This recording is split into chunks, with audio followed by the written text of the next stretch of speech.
everybody, and thanks again for joining us here on Expanded Perspectives with me, Cam Hale. And as always, the peanut butter to my jelly over here with a large bottle of Smart Water, which isn't working, is Big Fizzy. How's it going, everybody? Yes, I'm here. Well, Cam, the Smart Water, you have to drink more. It hasn't made me smart yet, but I keep on trying. You can't give up. Do you remember how a couple years ago I went through the fizzy water phase? Yes. AKA Big Fizzy and now Little Fizzy? You say you went through it. You're still going through it. I mean, it's still in your home. I've been there. Yeah. No, they've come out.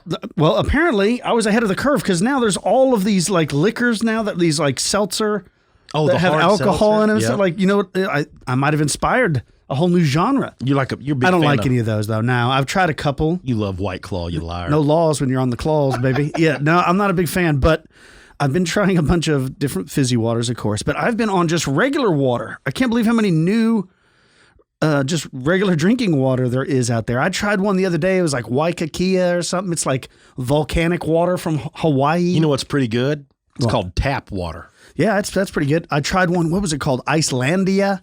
So I was drinking from the glacier of Iceland. I know. I mean, like Bobby Boucher, you have that special glacier water. I think I'm attracted by how cool the bottles are because one of them, literally the top of the bottle looks jagged like a mountain peak. When you drink it and you like paid $5 for it, and you're like, this tastes just like Ozarka. Oh, it's just like water. But I don't like the Great Value brand water or like Nestle. It tastes plasticky to me. I don't like anything that like Nestle does. I think they're evil and I don't like it. Aren't they like a Swiss company? Probably. I believe? I don't know. But I tried one that came in a can. I heard you took it in the can. It looks like a tall boy, but it's called Liquid Death. And it's I've water. I've seen that. It's pretty good. How is it? It's very good. And they have a fizzy water. It's the one that comes in the black can. Oh, word. It's hard to find. But I like Death. they don't want to make stuff out of plastic. I get so that. they're trying to clean up the ocean and stuff.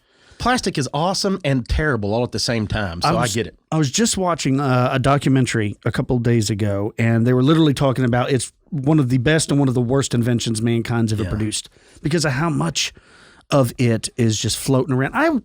Well, they say it's now having an issue on like reproductive systems of human beings. Yeah. All kinds of things, man. Right. That's crazy. It's in all of us.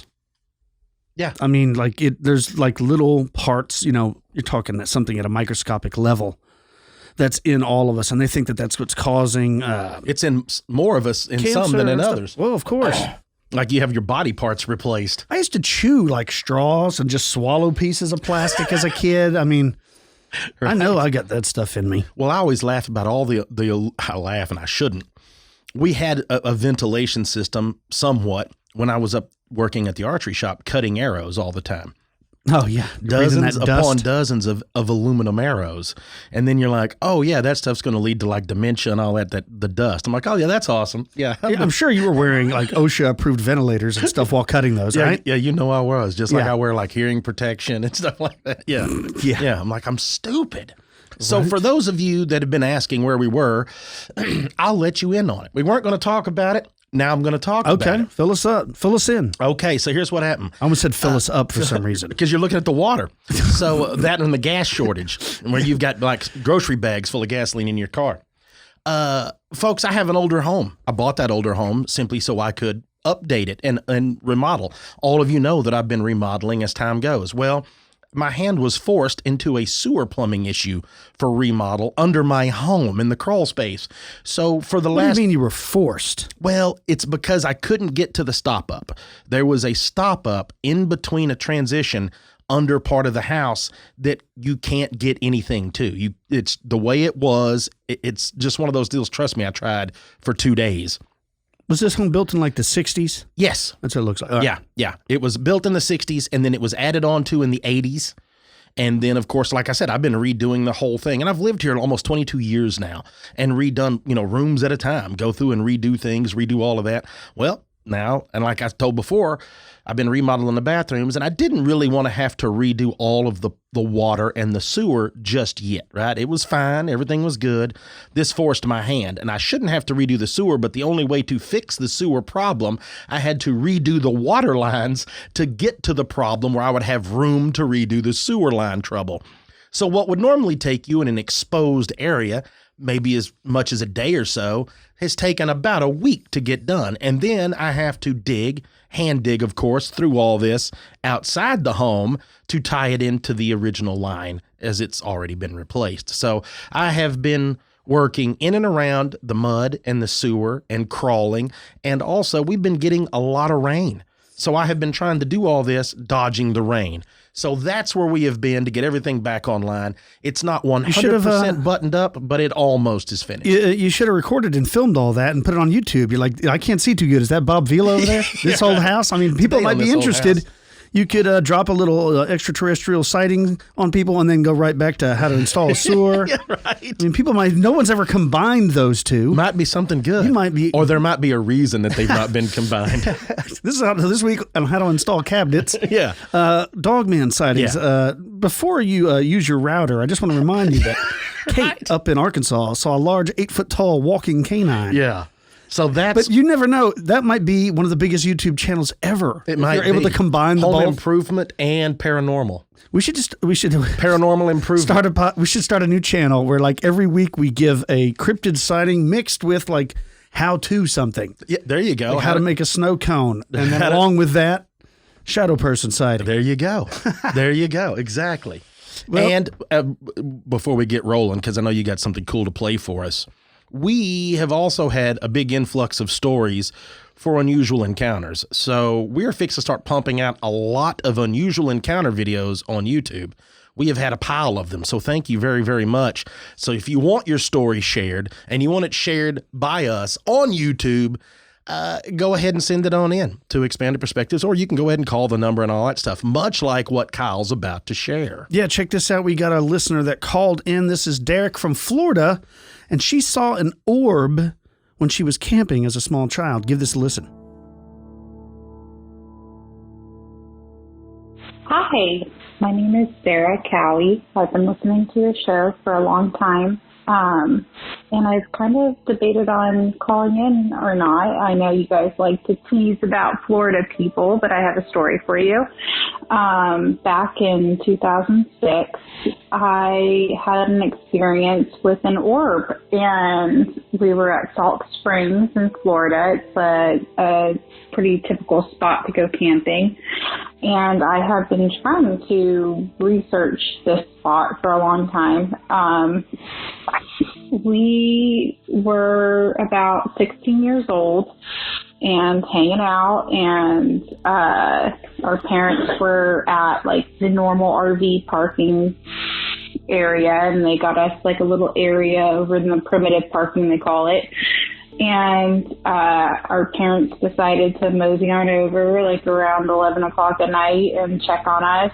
And we were a bunch of teenagers hanging out, doing what teenagers do.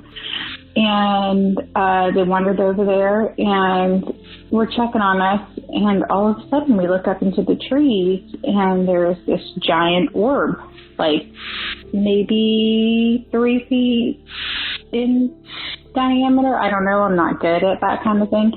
But it's just kind of floating there, and we're all mesmerized and watching it. And it was moving in a way that it was very intelligent. It was kind of going in 90-degree angles, maybe. Like it was shooting one way, and then would hover, then shoot over the other way, and hover for a moment, then shoot over another. And we were probably sitting there for about 3 minutes watching this orb just kind of float. And then it just shot off. And it was just the strangest thing I've ever seen. I've seen a lot of strange things in my life, but it was very interesting. And I still to this day like talk to everyone that was there, and they're like, yeah, we saw that. It would just kind of hover and shoot over and up and over, and it was very interesting. I don't know. I've been looking online for ages to see if anyone has ever experienced something like this. It was a perfect sphere. It was like, I wouldn't call it opaque. It was obviously a sphere, and just kind of shot off. and I just thought that was very interesting. And I love you guys. I love your podcast. I think it's interesting. I know a lot of weird shit happens in Florida, and here's another story for you. Thank you. Well, there you go. That is, what would you do? I don't know. Now, this is one of the things, like, I always talk about how I'm scared of what I would see, but I think I wouldn't mind seeing an orb. I think I'd be okay with it. I mean, listen, I've talked about it before. I kind of think I did. When I talk about the basketball-sized glowing green thing. Yes. I guess that's kind of an orb. I always assumed that when I saw that as a young man hunting, that it was something like a ghost or a spirit, because there was like a Native American burial ground up there. Mm-hmm. So I always assumed that's what it was, but maybe it wasn't. Maybe I, in fact, saw an orb. But then again, we don't know that some people, when it comes to orbs, are in the extraterrestrial camp. Like this is their version of a DJI Mavic. This is their drone they're sending down to look around. Mm-hmm. But other people say that it's ball lightning. Other people say that it's like a paranormal spirit. Kind of like, instead of like Slimer from Ghostbusters, it's just this thing takes on the form of an orb. Yeah. So there's a lot of different camps on what these orbs are, but very interesting sighting. It wasn't just her. It was also some friends. Well, what's interesting, too, about these orb sightings is we've had some to where you see basketball-sized, like perfectly round, glowing.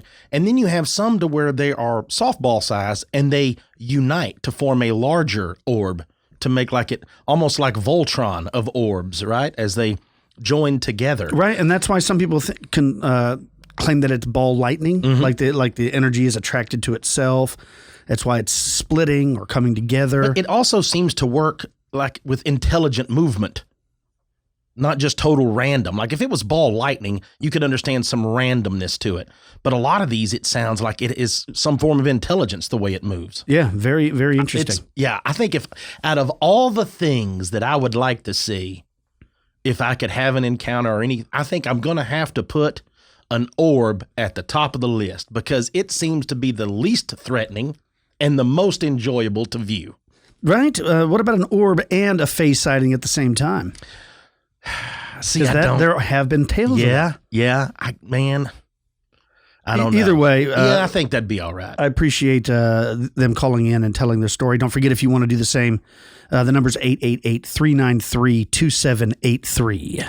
So I've got something here for you, homie. Okay. And I think y'all are going to really enjoy this. This is, of course, some Lon.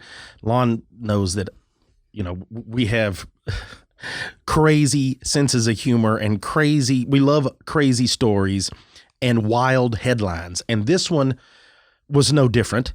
There's a strange family was encountered in a Mobile, Alabama sewer tunnel, folks.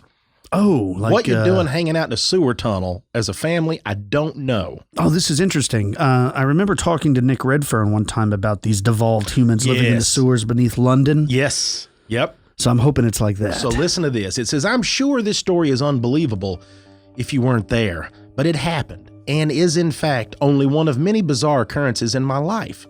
This one is significant though because my friend was there as a witness to back me up. When I was in 7th grade in 1989, my mom was transferred to Mobile, Alabama. Now, my brothers and I used to skateboard, and we often skated at this concrete ditch a few blocks from my home. I estimate it was about 7 foot tall from the base of the ditch to the top at the ground level. Well, one day my friend Sam and I decided to follow the ditch into the woods to see where it led. So we skated for a while along the bottom of the ditch, just following it as it went deeper into the woods away from the houses, and eventually the ditch ended at a flat wall. So this sounds a lot like a giant storm drain, right? That's what it sounds like to me. Storm. You remember the one by where my mom used to live when we were kids? We would go see her, and we would play back there the same thing, skateboarding in it the exact same way. And what's interesting is me and you were in the 7th grade in 1989. Yeah, that is kind of strange, right? So totally relatable. Yeah. But I was thinking of that. I'm like, Colin, I know exactly what this looks like. Says there were 2 tunnels. Now, they were never tunnels where we were. They just kind of ran right off into a creek. It wasn't really anything like this. But it goes on to say that there were 2 tunnels in the wall which continued forward. They were each maybe 5 foot in diameter with yellow horizontal bars in front of them. Well, the tunnels were pitch black and both of us stood silently there, trying to decide if we were brave enough to climb the bars and continue forward into the tunnels. Well, after maybe 30 seconds, we suddenly heard a voice coming from the right tunnel. "Come inside," it said. It's Pennywise. Mm-hmm. Isn't that what he says? Then it says we all float down. No. And it says we were both scared and just frozen in place. Then more voices joined in. "Come inside, come join us," along with the sound of a shrill kind of reed instrument. We did not listen to the voices, but just stood there in place. Well, I guess these people realized that we weren't coming in, so they decided to come out. And the next part is pretty crazy. I like how this next part is crazy. What? As we stood there, we saw 5 sets of glowing eyes inside that tunnel. They were moving up and down as though walking towards us. The glow, a whitish yellow, intense. And it says at this moment, there must have been a sudden break in my memory, because the next thing I remember is 5 people are standing in front of us outside of the tunnel. They appeared to be a family of 5, an adult male, a female, and 3 children. All of them were well dressed, blonde, blue-eyed, and each one had a bicycle. I don't remember them pulling their bikes over the yellow bars, which would have been kind of difficult. The man held out a small rectangular object in his hand. I couldn't recognize it, and he said, It's called a debit card. He said, "The next time you hear this," it's his mixtape, "the next time you hear this, you'll know it's us." I'm assuming this was the instrument sound that was coming from the tunnel. Then they got on their bicycles and rode away. Sounds like Jehovah's Witnesses were hanging out down there in the tunnel, right? But like Nordic extraterrestrial ones. On bikes in a sewer tunnel. Sam and I talked about that incident for a long while. We, of course, corroborated everything that happened with one another, and I'm pretty certain that if he was not there, then I would have discounted most of this incident as imagination. But there goes on to provide further details. It says the very first day we moved to Mobile, my mom drove by that ditch. My brothers and I immediately looked at one another and knew we were going to skate there. When we got to the ditch later that day, we were surprised to find scattered animal parts on the floor of it. Now, these were parts of fairly large animals, like a large dog. The parts had no skin or hair and no blood whatsoever. They were just muscle and sinew and bone. Strangely, a lot of kids in that town told me that they were devil worshippers. Now, I'm not a religious person, but I do find it odd that an unusual number of people in that town seem to be fascinated with the satanic side of the occult, even at a young age. So regarding the figures in the tunnel, they looked just like blonde-haired, blue-eyed humans. Their eyes did not glow when out in the daylight. The man and the woman looked to be in their mid-30s, and the children were a boy and 2 girls, and their ages appeared to range from 12 years old as the oldest to maybe 6 to being the youngest. Now, they were all dressed nice, like a suburban family going to church, which was obviously weird to see in a sewer tunnel. Now, I paid particular attention to the youngest girl because I was so confused as to why these people were in the tunnel, especially with a little child that young. She had dark circles under her eyes, and I immediately thought to myself, that kid looks like she's on drugs. If you were like a personal opinion, I think these people were human occultists of some kind, and they were performing a magical ceremony in that tunnel. They were in the middle of the ceremony when we arrived, and that is my feeling on the matter. But how, they can't be people, because why would their eyes be glowing? Exactly. Unless it was, a 7th grade imagination that was a little over the top. Their eyes really weren't glowing. They just maybe, saw a reflection of something coming out there, or their eyes were glowing. But I don't like the break in the memory of seeing them, and then the next thing you remember is they're standing in front of you. I understand what you're saying, and that's when you were giving the description. It reminded me of. Do you remember the story of Friendship Island? Yep. Where there was these like blonde hair, blue-eyed, Nordic-looking. Used to come into town and shop, and everybody knew they were a little different. Yeah. And they were like, people would describe them as looking human, but something was off. Just a little different. And they kind of leaned towards they were extraterrestrials. You heard the stories of the Nordics sightings in the 60s. There was a lot of UFO encounters with Nordic beings on there. It makes you wonder, is it something like that? Also, I thought the description was going to lead to like black-eyed kids, how they always just seem, come play with us, let us in. Yeah. They always just seem off and like they want you to do something with them. They were probably trying to lure those kids in for some sort of sacrifice. Well, what would be even scarier than that is if they are Nordics and they are among us that easily. Riding bikes and just hanging out. You know what I mean? Like maybe that's the ones that we've been talking about that are in the oceans. I mean, you talk about Friendship Island. We did a whole series on that. Good Lord, 6 years ago. I've seen several people in my life that definitely looked extraterrestrial. Like they didn't look right. I was on a subway in New York City one time. Go. And I saw this person, and they must have been from another planet. They just looked bizarre, like just the bone structure of their cheeks, forehead, chin. They looked like a human alien hybrid. I'm not even joking. That's a Kardashian. I've seen strange looking people, and it always makes me, I laugh to myself, kind of snicker. I'm like, maybe they are among us. It would make more sense. What was the dude that was supposed to be part of JFK's cabinet? What was his name? Valiant Thor or something? And he flew that Victory One was the name of his craft. And that's what you named your car, isn't it? That's my first car was named Victory One, yeah. And he parked it at the bottom of Lake Mead. Remember that crazy story? Yes. Maybe it's not so crazy now that we know these things are going on. Well, like I said, now that the government is admitting this UFO activity, I'm starting to believe more and more stories. Yeah. There was a video I saw years ago. It circulated on YouTube as this was a film taken from Area 51 or some secret base, and they had like an extraterrestrial held in a cell. And of course, it's just like all the really good videos. It's not very clear and stuff, but it looked pretty good. Maybe that's real, and that is video of an extraterrestrial. Good chance. I know. Knowing what we know now. Knowing what we know now. That's why I'm still freaking out. So we didn't podcast last week, but I still was freaked out all last week. That hasn't changed one bit. Man, it hasn't. Well, folks, let's take a quick break. When we come back from the break, I'm going to be discussing the Dark Watchers of California. And I think that's going to freak you out if you don't know anything about it, because it freaks me out, folks. You're listening to Expanded Perspectives.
All right, here we go. I guess you could say another story time with Uncle Ham. And as I alluded to before, we're going to be discussing some strange things that has to do with possibly some missing hikers, but some strange things seen while hiking or seen while in the woods, which seems to be where all the strange things take place. I need to thank a friend of the show, listener Joe Troyer. He had sent this to me, I believe it was back in March, maybe even before that. And I had heard something like it. And I'm not going to get into what I had heard like it. I'll probably do it on another show coming up. But this was very new. This was something that I didn't realize. Well, I didn't realize that it was kind of stuck in this one area. And some of you have probably heard of it. And it's the Dark Watchers of California. And this whole story, it's funny when you go back to look into things like we've always talked about. You find some that will tell you, yes, yeah, this has been around for a while. Like we've found stuff from the 1700s. Then you find some that were like, no, this is something that's only been talked about recently in recent reports, in the last 70 years. There's always conflicting evidence, that goes back and forth depending on who's telling the story. What I could find legitly does, though, go all the way back to the 1700s, a possible 300 years worth of information and native folklore in this area, and just an all-around weird feeling in this part of California. The part I'm talking about is Big Sur. So you have to imagine going up along the coast of California. It starts around, I believe, Monterey County, goes all the way up to central San Luis Obispo County, which every time I see that, I think of the Iceman, Chuck Liddell, right? I always think of Chuck Liddell when I talk about San Luis Obispo. And this is I believe it's the Santa Lucia is the mountain range that's part of that area in there. If you look at photographs, it's beautiful, of course, because you're talking about mountains right on the coast. Right now, and California's unique like that. It's just fun whenever you see the mountains right on the coastline. Most of us, if you're not from that area or visited that area, most of all the beaches we go to is just that, beaches, right? Coast, beach. That's it. It's rugged, folks. It's a very rugged area, like most of these, national park areas and things that you can go to. Lots of forest, lots of peaks. Could you imagine being like a Spanish explorer? You're trying to make your way to the coastline and you see that, right? You're like, woo, you just come through maybe the Rockies, whatever. And you see all this, any kind of exploration, this would have been a good boundary that you would have to work over. But the natural beauty in this place truly is unbelievable. There were a lot of photographers, writers, a lot of people have lived in the Big Sur area, but a lot of professional photographers live there simply because of the ability to capture beautiful sunsets in the mountain ranges. It's an unbelievable area, and it's got a lot of history. There's a ton of history that follows up in this whole thing. And of course, in that history, it's steeped in mystery and folklore, right? It just is. It's just how the whole thing turns out. Now, if you look at the Pfeiffer Big Sur State Park, which is a state park in Monterey County there's like 26 miles, I believe. It's south of Carmel, I believe. But anyway, it's like 1,000 acres is this little part of Pfeiffer Big Sur area. Is like a little over 1,000. When I say a little over 1,000, I mean like 5 or 6, so like 1,000, less than 1,010 acres. And it's centered on the Big Sur River. And it's to give you an idea of what it would look like. People report it and have always nicknamed it as the mini Yosemite. That's how it looks. So to start off with these on the Dark Watchers, I need to start off with a little more history of something strange, and not just strange, but very disturbing. And that's the disappearance of a Mr. Arvin Nelson. So I know everybody, we always get into disappearances and missing people, and it's because it's so unsettling. This is no different. This is a very unsettling story that happened to Mr. Arvin Nelson. He's 51 years old. He began all of this. He was solo backpacking in the Big Sur. From Big Sur Station in Los Padres National Forest is where he was going to head out. He started it at China Camp Trailhead. His whole intention was he was going to put a week's worth of hiking through the Big Sur State Park there, and he was going to focus his main trail through the Ventana Wilderness. Now, this was back in 2014, August 6th, to be exact. Now, Arvin was a big fella, y'all. And I don't mean like overweight. I'm talking like this guy, 6'3", 200 pounds, 51-year-old man in very good shape, right? Very good shape. He worked in the Big Sur area. He was actually a server, and he was also a substitute teacher. Good, down-to-earth guy. Anything that you can read and you can listen to his friends, they have given interviews, all the stuff you can find about it. Not only was he a very well-liked person in general, very close with all of his friends, but even at work, like anybody that worked with him, whether at restaurants or worked with him in the school district, was like, Arvin's a great guy, all around a great dude. And another thing that they all talked about was he had a huge love for hiking.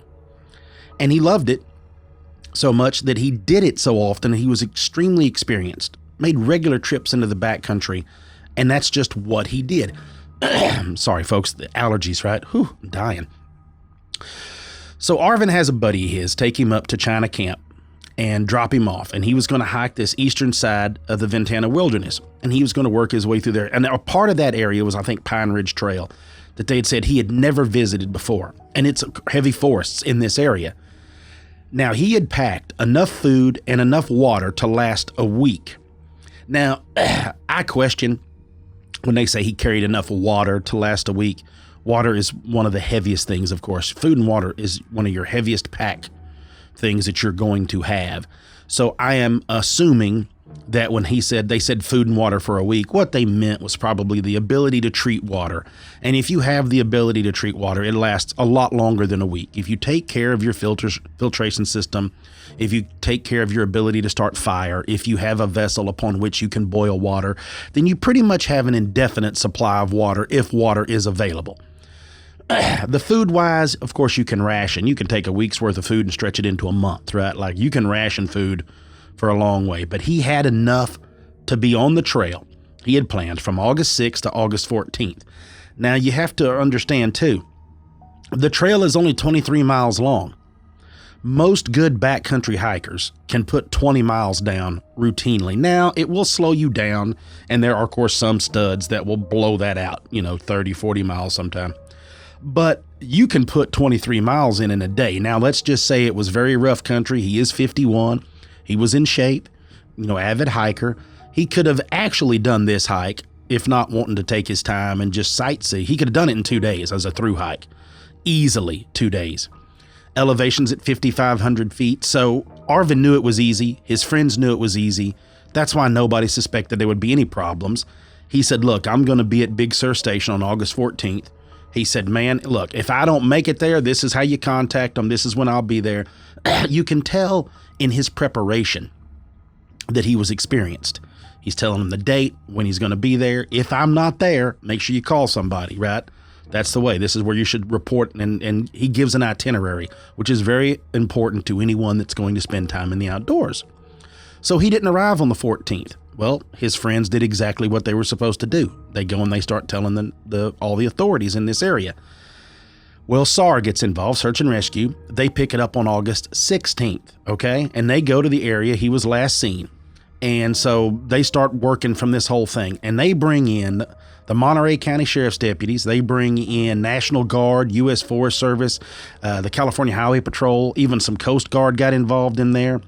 They bring in 3 helicopters and 30 searchers on the ground, walking these trails, beating the bushes, trying to find Arvin. And they do this every day. Now, everybody wants to know, well, where did they go to look, right? Did you start at the first? How do you know where he went? So this is a weird part of the story, but this is very unique. A man named Jack English lives in the woods up there. And this was on August 6th. He's lived there for 13 years in this cabin way up in the woods in Ventana Wilderness. And his son Dennis is up there with him too. Now, apparently Jack makes like bows for violins. He's like a woodworker, and I couldn't find if he was a true luthier, but he's making bows for violins, and I'm assuming he probably makes some of that. And so that's what they do up there. He goes up in there and kind of like a sabbatical and builds musical instruments, handmade musical parts. And his son Dennis, of course, is up there playing and all that. Well, the story goes that Arvin was passing by this cabin, never been there before, heard music. So he goes, knocks on the door. They end up meeting. They all become big buddies, right? Hang out for a couple days. Arvin stays there. It doesn't say if he stayed in the cabin or camped outside the cabin, but stayed there. On the 8th, Dennis has someone in a helicopter come pick them up. I don't know how they flew in back there, but he flies in, lands, Dennis, Jack and his son Dennis have a man come pick him up. So they all load up in this helicopter and they leave, but Arvin stays. He said, hey, look, I'm going to stay until tomorrow, and then I'm going to finish this 11-mile hike, and I'm going to cruise on out to these Sykes Hot Springs. I plan on being out there about the 10th. Now, they talk about it, and they even, when they were talking to Jack and his son Dennis, they were like, look, he had plenty of gear. He had plenty of everything that he needed. Like, this wasn't a problem, right? So they start there, and it was because of that statement of, look, he had a lot of stuff. They keep continuing, when I say they, I mean the searchers. They looked for quite some time because of how much he took and because of his experiences. They knew that if anything, he may have just been injured, couldn't finish it, right?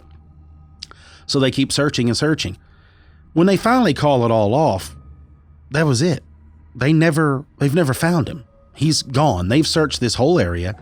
They've never found a body. They've never found a backpack. They've never found clothing. There was a lot of, back and forth is, did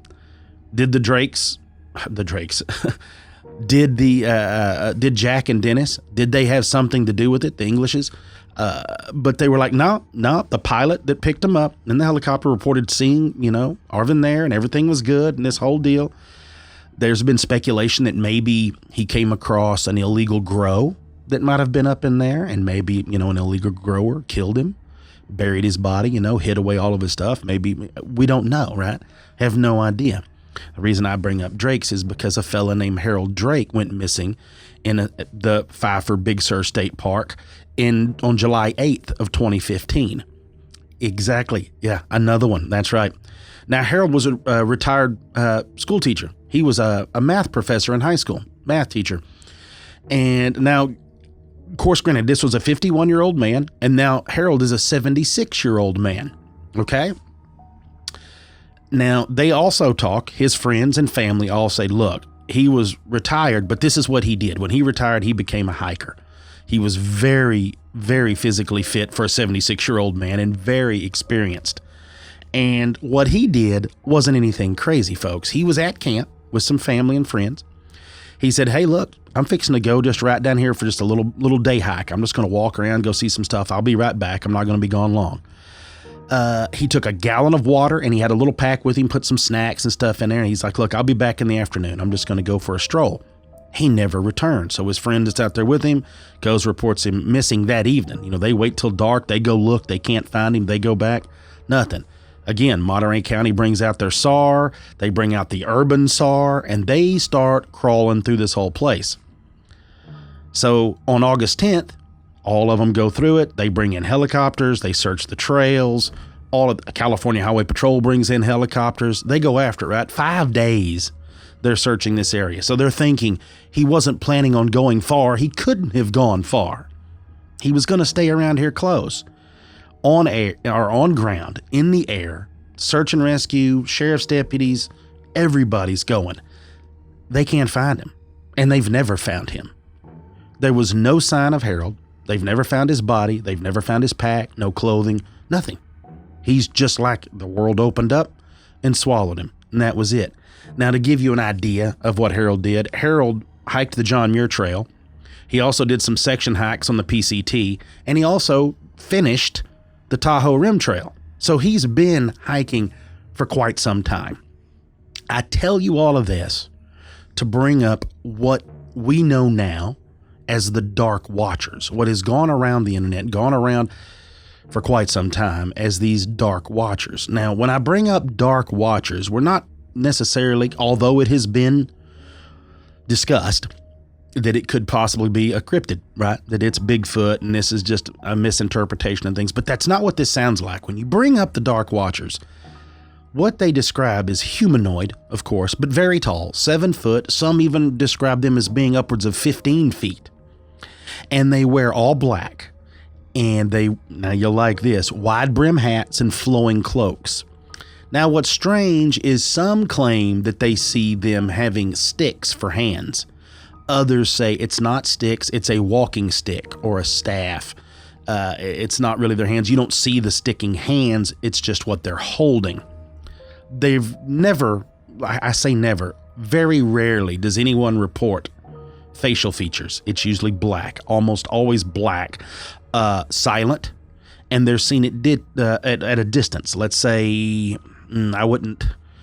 up on ridges, let's say that they've seen silhouetted most of the time right at dusk. So they see them watching people at dusk.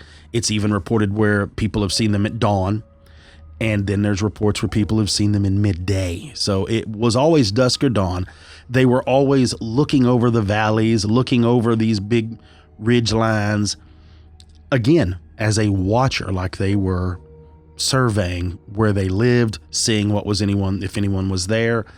There have been reports of hikers seeing them and going towards them, we're going to find out what this is, only to look up and they're gone, or only to get very close and they're gone. Like these things literally vanish into thin air. Now, when I say reported for a long time, I do mean for a few hundred years. If you go back to the Chumash tribe there on the central coast of California, they have a tradition where they talk about the old ones in their language, in their tradition. And it's often referred to that these Dark Watchers are the old ones that they spoke of. They were even Spanish explorers had these names called Los Vigilantes Oscuros, and that they had seen them on these ridges. And now some odd reportings is they said that they would follow them, like as they moved, like every evening they would be on another ridge, almost like whatever these watchers were knew that these explorers weren't from there, knew that these things knew that they were kind of intruding. So they followed along. Even soldiers, a lot of soldiers reported seeing them back in the day up along those ridges and things. And they said that they would be on cliff edges and would literally watch, just observe. And there's some crazy stuff goes on. There's even the author John Steinbeck even wrote in the book The Long Valley, and you can pull this up. This is all over the internet, where there are excerpts from it where they talk about, and that book was written in 1938, where he talks about these things. And I believe there's even a short story called Flight where it discusses and talks about this thing. But in the mid-60s, there was a sighting by a school teacher that was out hiking in this area and along the Monterey Peninsula. And he goes on to claim that what he saw was a very dark figure, flowing coat-like thing. He doesn't really go into the whole hat thing, but he says that he saw this, and while looking, he said it was up upon a ridge, and he could, you get that feeling something's watching you, right? So that's what this guy got. He got this feeling that something's watching him, and he starts looking around. He sees this figure up there, and as he watches it, he says he kind of makes his way up and it's close. It's not a long ways off. We're not talking seeing this thing, a mile away. We're talking within a few hundred yards. And so he kind of eases up and he calls out to this thing. And he says, as he calls out, it pretty much vanishes right in front of him. It just dissolved into the air. And of course he was like, was it there? Did I just see something? Maybe it was, maybe it wasn't. You fast forward, there was a witness back in 2011 that had this to say, that says, many, many years ago, I was with a friend driving through a dirt field here in Moreno Valley. Now, near what I believe were old abandoned barns that I had always heard were haunted when my friend's car broke down. Now, this could have been a coincidence, as this was an old beater Volkswagen, but it was dusk out, and at best, and there was really no way we were going to make it out of this field before it was pitch black.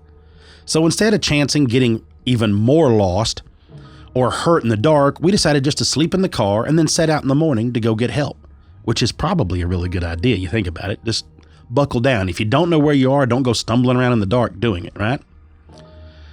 So, says it, and of course, they're saying this was a long time back before cell phones. Nobody had that. So, says as they're sitting there killing time in the pitch dark, they're just hanging out inside the car. Then they'd get outside the car, and then they're talking, and then they get out and they smoke. And they're just hanging out. Said they start to see what distinctly looked like black shadows, evenly distributed, but completely encircling the car. Now that starts getting disturbing, right? Now these shadows didn't move. They stayed there, motionless. Goes on to say that they were of significant size, and based on the distance, I would say at least the size of a small car, like the bug we ourselves were in. Now whatever these were seemed hunched over, perhaps kneeling, and as time passed, they never moved. And though we walked around the car and got in and out of the car to see if what we were seeing was some sort of optical illusion, but yet we couldn't explain it or discredit what we thought we were seeing. And to this day, it still bothers me. So it goes on, and that's where the sighting stops. They don't talk about any other encounter. They don't talk about anything like that coming out the next morning, seeing anything. Instantly, you're kind of drawn to the fact of, could it have been cows? Could it have been cows thinking that they were going to be fed, right? Feed truck or just a vehicle is in this area, and cows. But cows aren't going to be quiet, especially when it comes time to feeding. And they're darn sure not going to be still, right? They're not just all going to encircle you. Imagine what would be more creepier, right? A bunch of shadowy beings circling you, or a whole group of cows standing around you in a perfect circle, not making any sound, just staring you down like, they're mad at you about the cheeseburger. So another one of those. Who knows? But now you jump into this. There was a woman named Elizabeth Benitez, and she lived in San Mateo, California. And she had a sighting near San Luis Obispo Reservoir back in 2013 in broad daylight. She reports this. She goes on to say, I remember one day my friend and I were coming back from Los Angeles. We passed the San Luis Obispo Reservoir, and as we drove on the road, I saw something at a distance down at the end of the mountain. It was a really big human figure, but it wasn't. It had a black cape, kind of like the Grim Reaper, and it was leaning over holding on to a staff at a puddle of water, or so that's what it seemed at a distance. It was in daytime too, so I could identify it wasn't a person, but even in mid-light, he was very black and reminded me of a raven. So I told my friend that was driving to look over at those mountains, and surprisingly, she was able to see a glimpse of it. I asked her what she saw without giving her my details, and she described exactly what I had seen. And she only looked at it for about 5 seconds, but she was able to see it. Now, she almost lost control of the car too when she looked at it again. And I begged her to go back and let's take another look at it, but she was very tired of driving already. But I can tell you this, we didn't go back, and these dark watchers are very real. So what do y'all think about that? This is midday. You're not going to, you can tell exactly what it is, and they both saw the same thing. So 2013 was a busy year, as there's another account from a fella named Brian, who claimed that he had seen something driving back to his home in Hollister, California. He says, we were coming home to the San Juan Bautista Hollister side when we saw a very large dark figure standing at the edge of the mountains, which is extremely weird since I've never seen anyone cross over the barbed wire fence, and I travel that road daily and at all hours. We drove by it slowly, now behind the figure, noticing that it started staring off into the distant valleys and mountains, which was Fremont Peak. Now, it appeared to have a large cape with straight shoulders that were very broad. It seemed to have a hunch on its back, and at first, from a distance, I thought it was a condor. But when I got closer, it stood, and it was almost over 10 feet tall. It did not notice us driving behind it, but when we found a spot on the cliffy road to turn around and get a better look, well, it was gone. And then now, folks, you jump into 2015. There was a long-distance runner named Joey, and he's from Salamar, California. Salamar, maybe? And he had this report, right? He's like, hey, look, y'all aren't going to believe what I seen. I go out here, and I'm training for these races. And he's running mountains and all this. And he says that this is what he saw. Said the time of day was 2 p.m. I was running and up in an area where no human could climb without gear, and I saw a black figure in plain daylight. I never have seen anything like it up in these mountains. It was darker than dark.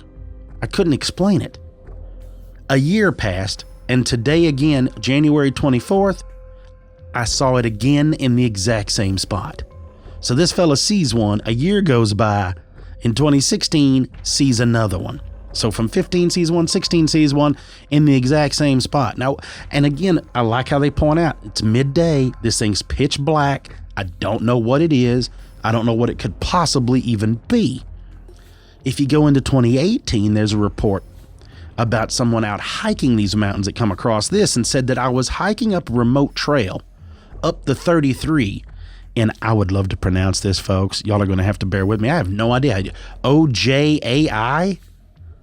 I have no idea. Oja? What is this? They're in California. What is it with you people and these names? I was about an hour up the mountain. There was no people and no cars in sight. And as I was hiking, again, this is what he says, I had this eerie feeling I was being watched. Man, what is it about that, right? You get that feeling, guess what? You are. I looked up at the top of the mountain, and it was a black figure. I waved jokingly, not really thinking the object was a person. It waved back. Thinking I was maybe tripping, or that it was a tree waving in the wind, I took a puff off my cigarette, only to see the figure blow out a plume of smoke as well. Hold on now, bro. You're supposed to be, this isn't the runner. Yeah, wait, right? This isn't the runner. So I'm like, what are you doing up in the mountain smoking, right? Imagine seeing that. Imagine you've waved, this thing's waved back. You can't explain what it is. You take a drag off your stogie and this thing blows the smoke out. Said I started seeing it flowing And I say flowing, almost floating vertically. So I ran like hell back to my car, spraining my knee in the process, and tore out of there. Now, like I said before, there are a lot of folks that believe that these could be cryptids, like a Bigfoot, right? We're talking Sasquatch in that area. I don't know why the Sasquatch would be wearing a coat or a cloak. That's pretty awesome, right? That a Sasquatch would have on a jacket. But I don't really know. Now, there are some scientists that have gotten involved in this, and they simply believe that it's pareidolia. So just an optical illusion. So there's apparently a thing in the Harz Mountains called Brocken Peak, and they call it the Brocken Spectre. And that's where the locals say that they see these shadowy silhouettes. And what they believe it is, and they say that it's the shadows, is that it casts on these mist in the sun behind you. It throws these shadows. We've all seen it. Like if you go somewhere where it looks like, oh, look out there, like you're standing, it's misting at, I don't know, Six Flags, right? Or anywhere. And the way the light's setting just right, you can see your shadow in that mist. The problem with this explanation is it doesn't explain the distance. It doesn't explain the fact that it's midday. At 2 a.m., 2 p.m., you're probably not going to be casting a monstrous shadow. This also usually only happens when the sun is at your back. These people aren't reporting that. They're not reporting mist that they're seeing. I know it's big in the Harz Mountains because apparently because of the fog forms at low altitudes, and so there's a lot more mist in these mountainous areas, and so the way the sun would look, it would look as though it was projecting you into the clouds or seeing something like that. That's cute and all, right? This explanation is cute and all, and yes, it could happen. But you would also have to be extremely willing to believe that. You would have to really, and I'm not saying that there's not confirmation bias. I'm not saying that there's not people out there that look for certain things so they can say they had an experience, right? If you're looking for Bigfoot to make sounds, any sound you hear might lend you to believe it was Bigfoot.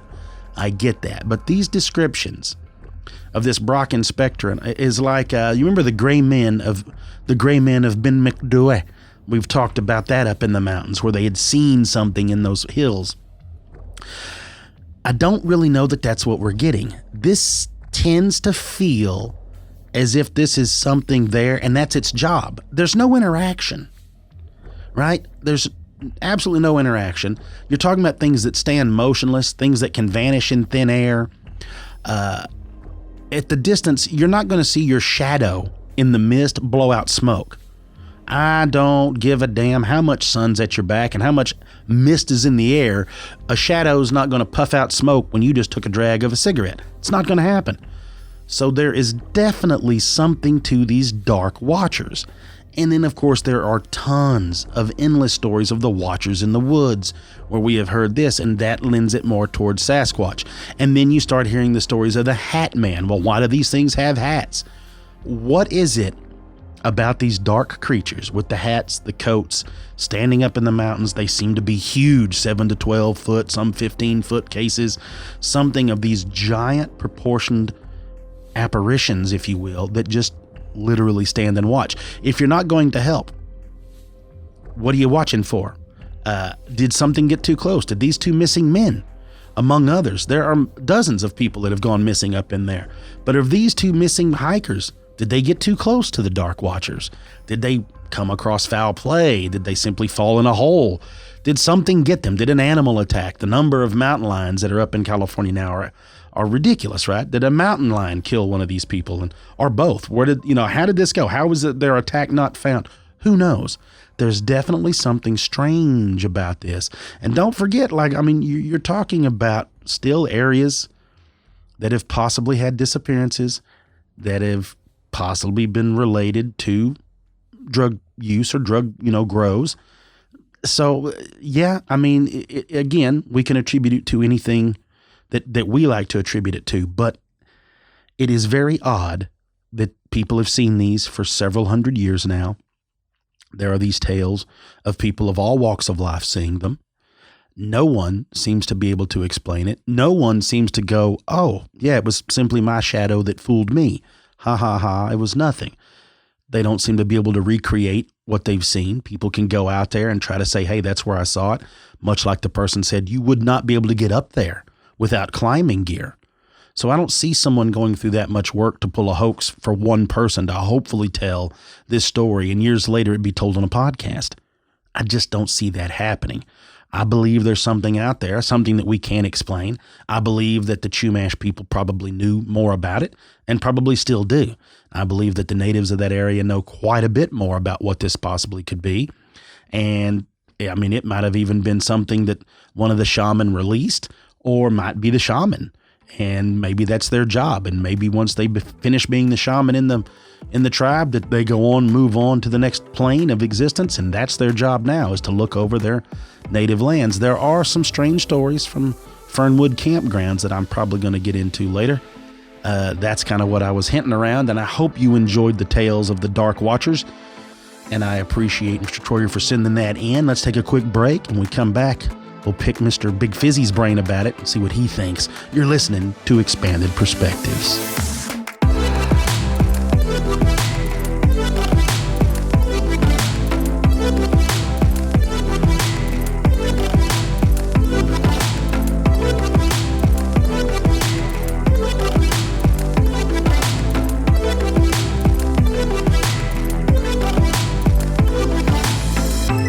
Expanded Perspectives is supported by you, our listeners. We make Expanded Perspectives free for you to listen to, but it definitely isn't free to produce. You can support the show monthly by signing up for Expanded Perspectives Elite. Just go to expandedperspectives.com/elite/. Or go to the website and click on the Elite tab and sign up for exclusive access to new Elite episodes every month, as well as the entire back catalog of every single Elite show we have ever done. That's over 220 episodes, all for only $5. Your monthly donation is used to pay for monthly data storage, editing software, music, sound effects, audio recording equipment, and research materials like books, videos, newspaper articles, and other restricted information locked behind a paywall. Also, if you enjoy Expanded Perspectives and you want to help us out, please rate and especially write us a review on iTunes or anywhere else you find us. Reviews are key to keeping Expanded Perspectives on the charts where people can find our show. Thank you so much for listening. We couldn't make Expanded Perspectives without you.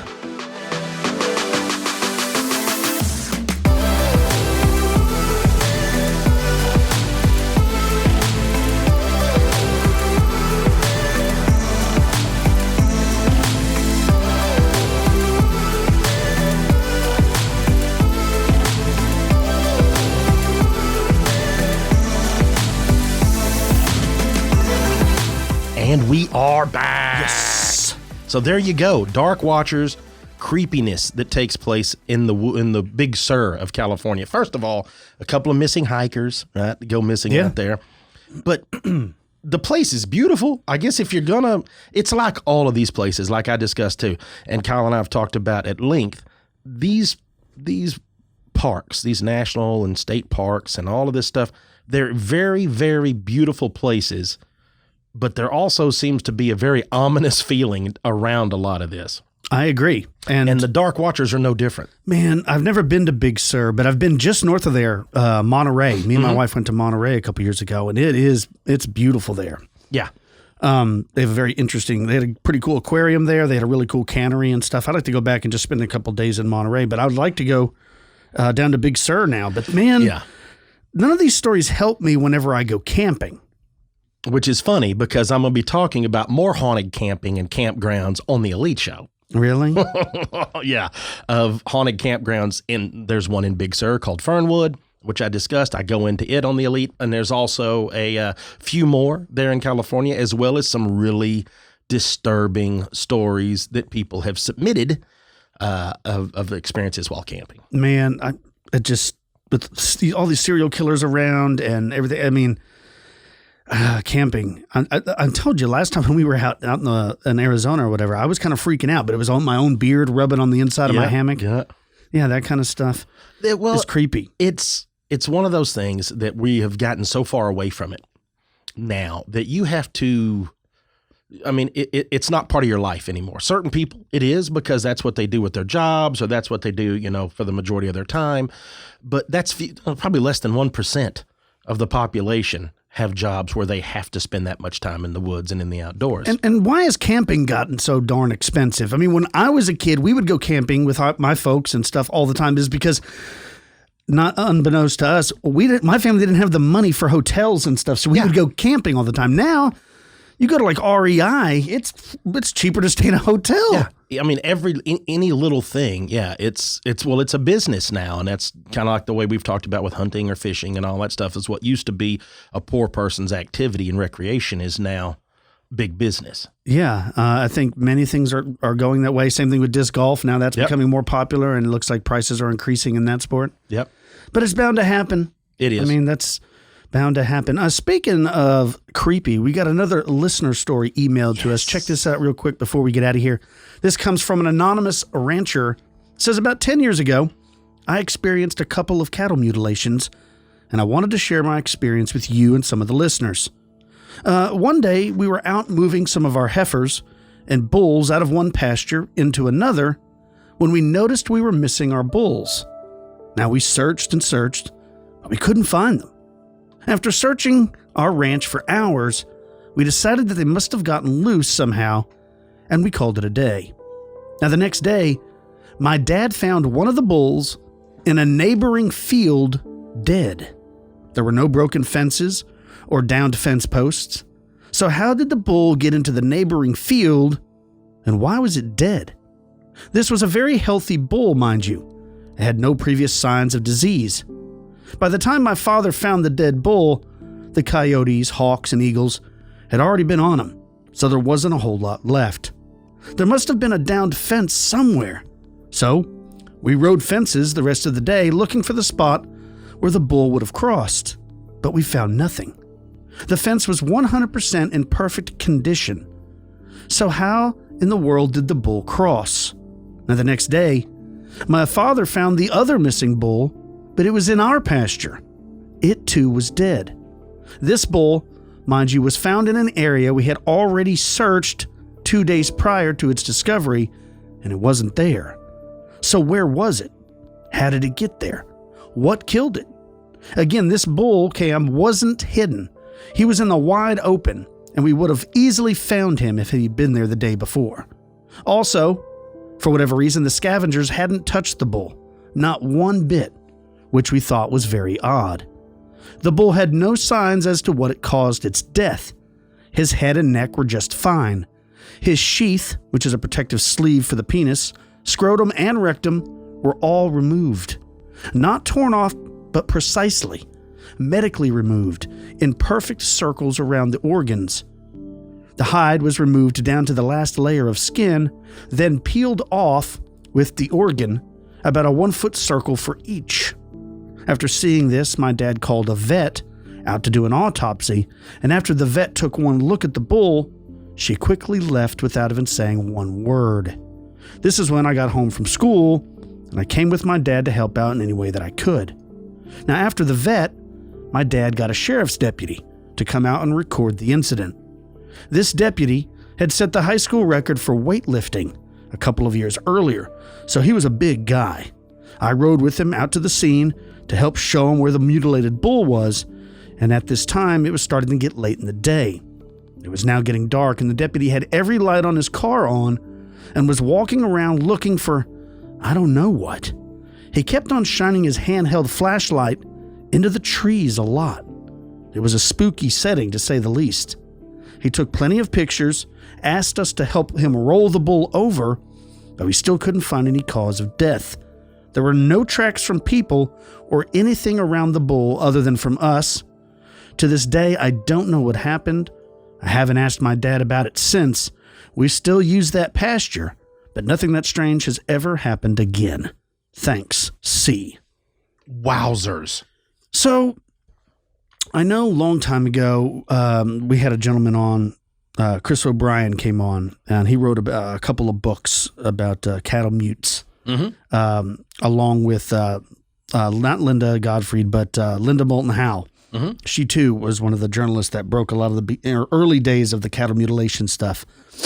And I know that a person close to me in my family who lives north of where we are lived next to an old rancher who also experienced cattle mutilations. So this has always been one of those perplexing things. Some people think it's extraterrestrial. Some people think it's the military doing secret tests. Maybe I don't know. Maybe they're releasing something into the atmosphere out on these ranches. The cattle are consuming this, absorbing this.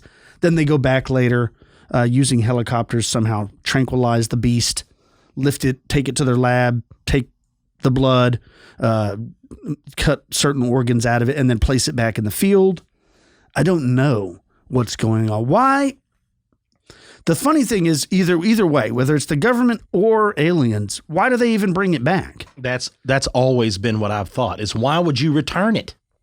That's the part I don't... Just take it and leave with it. Yeah, just take it. Just abduct it. If you can pick it up from the air and not be witnessed, it's just vanished into thin air. What do? It's gone. I don't know. That's what always makes it so interesting. And cows aren't the only animal. They're not the only livestock that's abducted. But you never hear about like chickens being taken. Nah. Guinea hens. Nah, you don't ever hear anything about that. What's odd is them finding it where they've already looked, which that is like an ongoing theme in a lot of missing persons. I was going to say, it reminds me of a lot of the missing person cases. They're right there. And they were like, we were right there. Now we've walked by here for the last 2 days. And hundreds of people walking arm length to arm length through a field with a SARS team. Nothing's found. 2 days later, they find a body right there in the middle. You're like, you'd have had to step on it. Yeah, exactly. Now, the thing about them finding it, not finding anything around the fences, I've seen cattle, large cattle, big heifers, bulls, jump fences. Yeah. Now, it depends on the height of the fence, of course, but like I've seen them clear 5-strand barbed wire fence. Now, not a giant bull, but you've seen bulls. There's fence jumpers. And usually once they start fence jumping, you're going to have to get rid of them because you can't break them from it. Like you're either going to have to take them to the killers and turn them into food, or you're going to have to the killers. Yeah, that's what you got to do. You got to take them down to the slaughterhouse, turn them into cheeseburgers, or you're going to have to take them to the sale barn, right? Because you don't want to disclose. By the way, that's a fence jumper. So like they're going to breed your cows, and he's going to jump the fence and go breed your neighbors for free. It's pretty much what's going to happen. But that still doesn't even explain anything, because it sounds like they may have had these for a while and it just all of a sudden started. Doesn't explain why they were both missing. Damn sure doesn't explain like what killed them. No, they don't know. It just looks like it dropped dead. And what's wild is one was predated, one wasn't. Yeah, the one that looked like it had. Now the other one they found dead. Remember the coyotes and the buzzards and stuff had gotten a hold of it, so they weren't able to see these precise cuts. So the predator, it was the predation. But the other one was not, and there was no mention of seeing black helicopters or anything strange in the sky. I mean, nothing. Just out of the blue, these two bulls end up dead under bizarre circumstances. And I don't know. It doesn't say what state that took place in. The person writing in wanted to remain anonymous. But I know here in our state, I mean, when something like that happens, they get the Texas Rangers involved and the Texas Cattle Raisers Association. Right, Cattle Raisers Association. And that stuff's taken very serious. I mean, if you just think you're going to go out and shoot at cows, dude, you could be in for a lot of trouble. Yeah. Like, you're much better off poaching deer than cattle. I wonder why there's not more. So what, before you say that, not to cut you up, what I'm going as is, I don't think these were people out there playing a prank. Like, hey, let's me and you shoot it, and we'll cut the organs off and make it look like an alien did it. This is like a hoax. And there's no reason because there's a lot of risk. You can get in more trouble for cattle rustling or shooting cows than you can shooting people. Yeah. As sad as that is to say, man. This is a very interesting topic. Yeah, why does it has happen? been. If it is extraterrestrial, and these things can travel millions of light years, or through wormholes, or through portals, or whatever, why does the surgery look so crude? Why do they even bring it back? Why do they feel the need to put it back in the same pasture as they took it from, and then they accidentally messed it up, like Roger the alien accidentally put it. He didn't know that. Yeah. He doesn't have on-X. He doesn't know that's a neighbor owns that part of land. Yeah. You know what I mean? Why do they only cut on its genitals? They're always hacking genitals off of these things, and I don't understand why. I don't either. And if it is human beings conducting experiments, I mean, we already know all the missing kids that go disappearing every year. We've talked about that before. We already know the terrible experiments that the government used to perform, or probably still does, on servicemen and women. I mean, taking cows, you don't think they feel bad about that, so they're going to bring it back? Why wouldn't they just approach the rancher and be like, hey, can we buy 10 head off you? Why wouldn't they just have their own $1 zillion budget? They don't have enough money to buy stock. You can't have stock? Like 35 head of cattle somewhere? Like you said, why don't they just grow their own? You just don't have a rancher that works for you? It doesn't make any sense. No, and that's what makes it so. And again, why was the guy shining his light into the wood line? The kid, he didn't know. Does he know something a kid at the time? They don't. Well, he said that the vet, when she saw it, it was a female veterinarian. She just like took some notes and hauled ass out of there. So then then whatever it is trying to tear off panas and anything else off these cows. It's strange, right? It is something. And I would like to also look at the numbers. Is it more bulls than heifers? Yeah, I don't know. I'm trying to remember the name of Chris's book. Oh man, it's something about in the San Juan or the San Luis Valley? That's where a lot of it took place, wasn't it? I'm trying to remember. It was literally like 8 years ago that we had him on. Oh, I'm trying to think. Hold on, I'm trying to look. Go for it, fingers. Pull it up. Let's see what we got. It had a really catchy name, and I can't remember. I don't remember it. You're right. It was, but it is the whole cattle mutilation angle is very odd.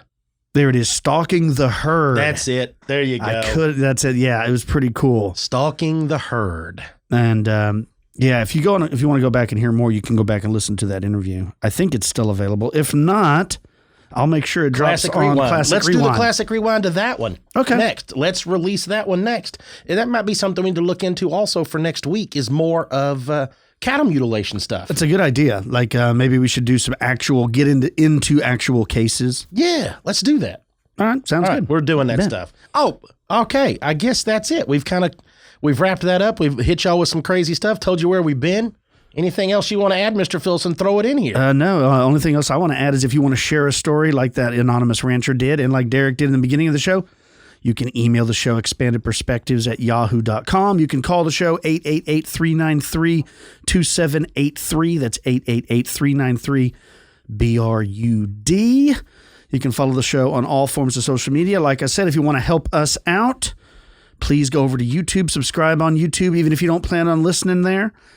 We do release shows other than this show.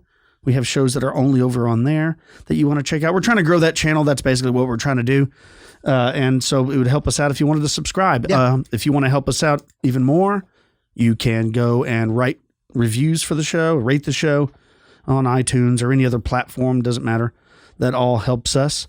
And don't forget about Expanded Perspectives Elite. You can go to the website, expandedperspectives.com. Click on the Elite tab, sign up. It's $5 a month. You'll get access to our entire catalog, which is 230-something episodes, and that money will help the show. It really does help us out. Yep. In fact, we got a new shotgun microphone that's supposed to be here soon. Yep, for more videos. We're going to be doing a lot more videos this summer. Yeah, so you'll get to see our ugly mugs a lot on YouTube, covering a lot of weird stuff. And that's exactly what your donation helps us, is to buy equipment to make the show better. So that's about it. Till next time, for you Elite members, we'll be talking to you soon about, what are you talking about? The scary haunted campgrounds that kind of go along. It starts with, because the Big Sur and the Dark Watchers sent me down this path. So it's something else. So if you want to continue some more creepy stories, make sure to head on over to Elite. That's right. All right. Stay safe, folks. I'm Kyle. He's Cam. Peace, y'all.